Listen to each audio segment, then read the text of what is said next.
What's going on, folks? Make sure you hit that like button. Please hit the subscribe button if you keep coming back and getting a little bit of nuggets from me. The message I heard this morning on my way to my office is it's actually harvest time. It's actually harvest time. You already planted the seeds. You already put the stuff in the ground.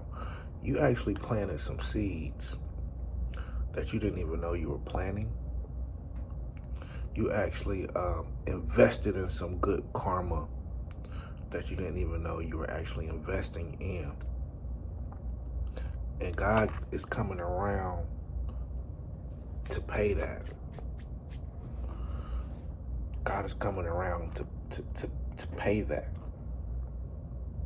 You invested those seeds, they germinated, and you planted, some of you planted inside of a storm, and it's God's time to come around and give you your penance, your payback.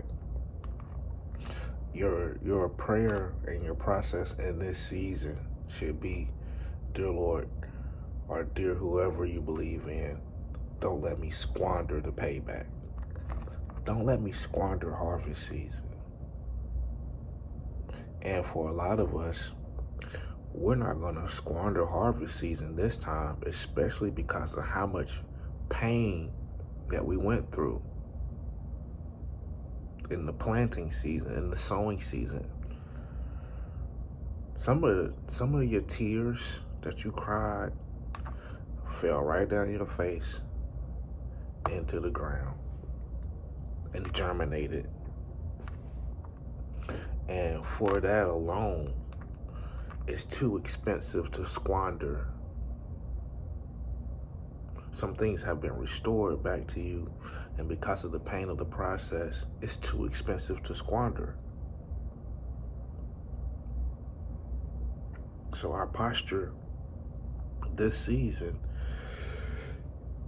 is, let me be a good steward.